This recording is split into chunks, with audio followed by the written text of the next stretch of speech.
Linux அடிப்படை system administration குறித்த spoken டியூட்டோரியலுக்கு நல்வரவு.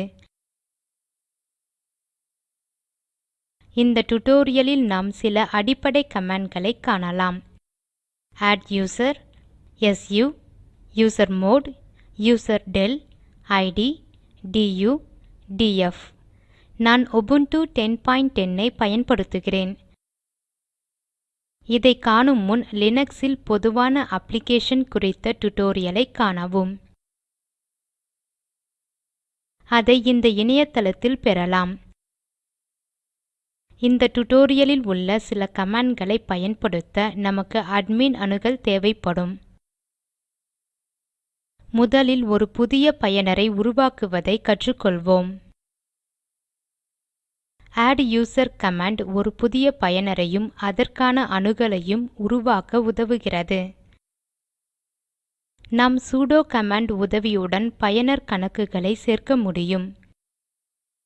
நாம் தற்போது சுடோ கமாண்டை பற்றி தெரிந்து கொள்வோம். சுடோ கமாண்ட் கணினியின் முக்கிய பயனரை அட்மின் அணுகலை கொண்டு சில கமாண்ட்களை பயன்படுத்த உதவுகிறது.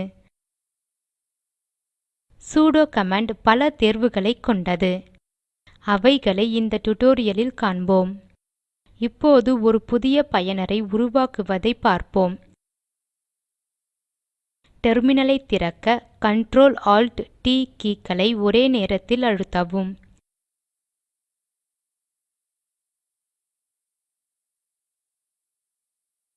நான் டெர்மினலை ஏற்கனவே திறந்து வைத்துள்ளேன். கமாண்டை உள்ளிடுவோம். sudo ஸ்பேஸ் add user பின் என்டரை அழுத்தவும். இப்போது நமது கடவுச்சொல்லை உள்ளிட வேண்டிய நேரம். இங்கே அட்மினுக்கான கடவுச்சொல்லை உள்ளிட்டு பின் என்டரை அழுத்தவும். டெர்மினலில் கடவுச்சொல்லை உள்ளிடும்போது அதை பார்க்க இயலாது. எனவே கடவுச்சொல்லை கவனமாக உள்ளிட வேண்டும். பின் add user ஒன்று அல்லது இரண்டு பெயர்கள் மட்டுமே அனுமதிக்கப்படும் என்ற செய்தி தோன்றும். இப்போது டக் என்ற பெயரில் ஒரு புதிய பயனர் கணக்கை உருவாக்குவோம். இப்போது கமாண்டை உள்ளிடுவோம். sudo space add user duck பின் என்டரை அழுத்தவும். டக் என்ற ஒரு புதிய பயனரை உருவாக்கிவிட்டோம். ஒரு புதிய பயனரை உருவாக்கும் நிகழ்முறையில் பயனருக்கான ஒரு தனி ஹோம் டைரக்டரியும் உருவாக்கப்பட்டுவிட்டது. இங்கே கவனித்தால் புதிய பயனருக்கான கடவுச்சொல்லை உள்ளிட வேண்டியிருக்கும்.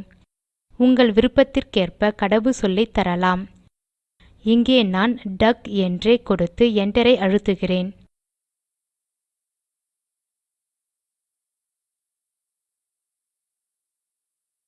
மீண்டும் ஒருமுறை புதிய கடவுச்சொல்லை உள்ளிடவும். பாதுகாப்பிற்காகவும் உறுதி செய்து கொள்ளவும் கடவுச்சொல் இருமுறை கேட்கப்படுகிறது.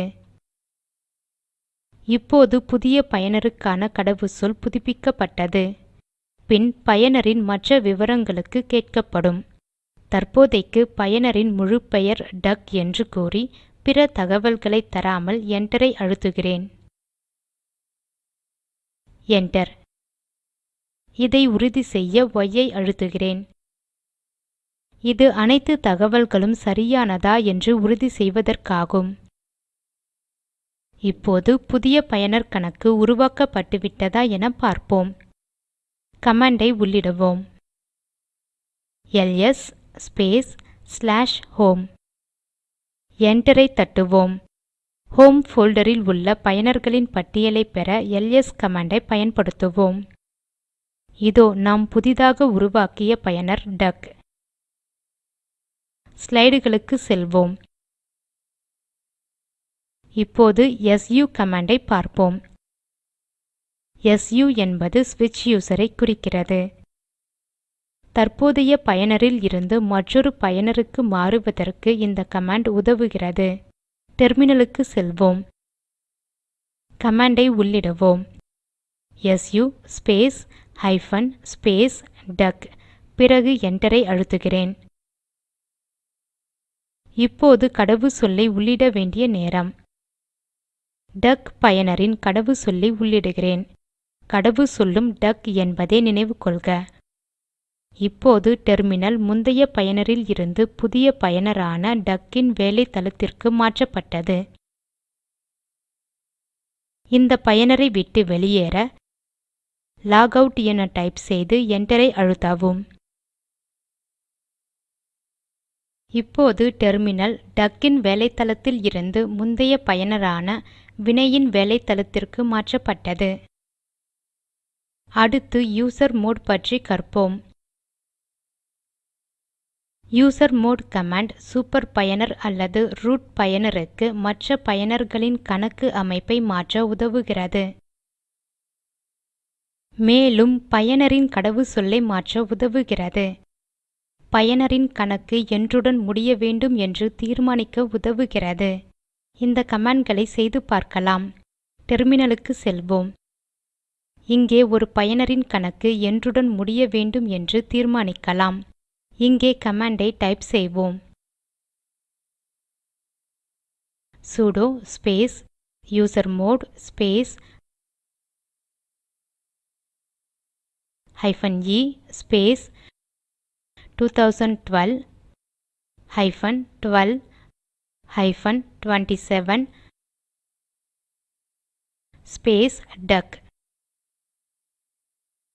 பின் என்டர் கீயை அழுத்தவும்.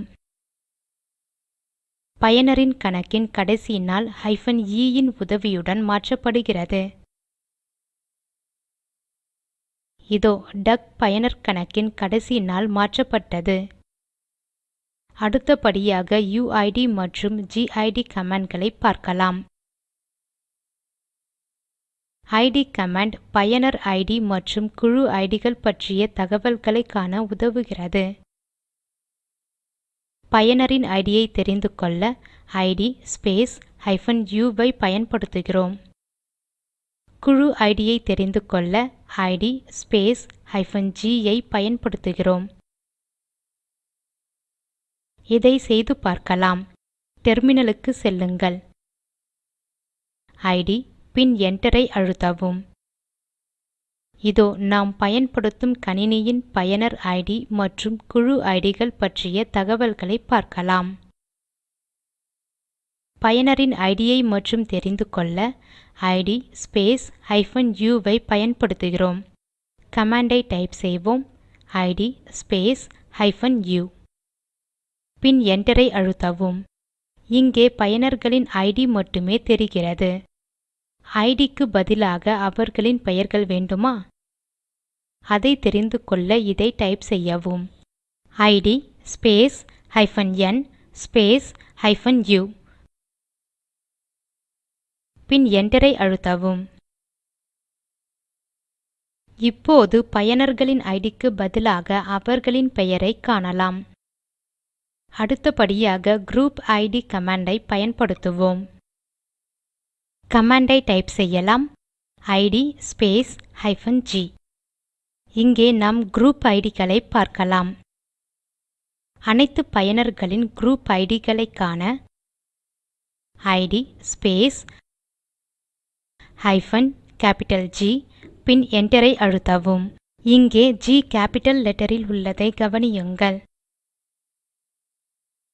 இதன் விடையை நீங்களே பார்த்து கொள்ளவும்.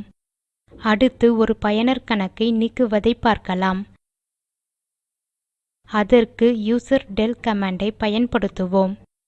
இதன் மூலம் பயனரின் கணக்கு கணினியில் இருந்து முழுமையாக நீக்கப்படுகிறது. இதை செய்து பார்க்கலாம். Sudo space userdel space -r space டக் என டைப் செய்யவும். இங்கே -r தேர்வை பயன்படுத்தியுள்ளேன். இது பயனருக்கான ஹோம் டிரக்டரியையும் சேர்த்து நீக்கிவிடும். என்டரை அழுத்தி என்ன நடக்கிறது என பார்க்கலாம். இப்போது பயனர் டக் முழுமையாக நீக்கப்பட்டது. இதை உறுதி செய்ய எல்எஸ் ஸ்பேஸ் /home என டைப் செய்து என்டரை அழுத்தவும்.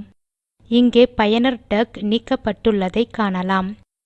ஸ்லைடுகளுக்கு செல்வோம். லினக்ஸ் அடிப்படை சிஸ்டம் அட்மினிஸ்ட்ரேஷன் கமாண்ட்களில் சில df மற்றும் du. df கமாண்ட் கணினி ஹார்ட் டிஸ்கில் உள்ள வெற்றிடத்தின் அளவை காட்டுகிறது. du கமாண்ட் ஒரு கோப்பு எடுத்துக்கொண்ட அளவை தெரியப்படுத்துகிறது.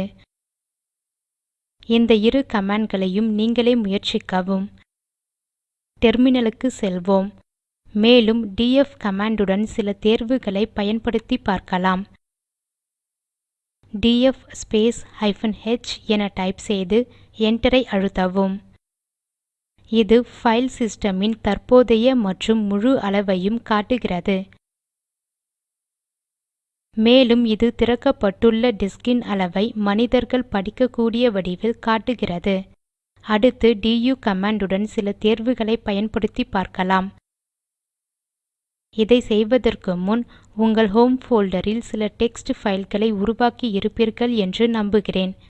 இல்லையெனில் டெக்ஸ்ட் ஃபைல்களை உருவாக்க general purpose utilities in Linux டியூட்டோரியலை காணவும்.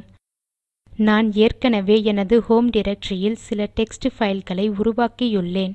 ஹோம் டைரக்டரிக்கு செல்ல டைப் செய்க cd ஸ்பேஸ் /home பின் என்டரை அழுத்தவும். பிறகு du space -s space *txt என டைப் செய்து என்டரை அழுத்தவும். இந்த கமாண்ட் ஒரு டைரக்டரியில் உள்ள txt ஃபைல்களையும் அதன் அளவையும் காட்டுகிறது.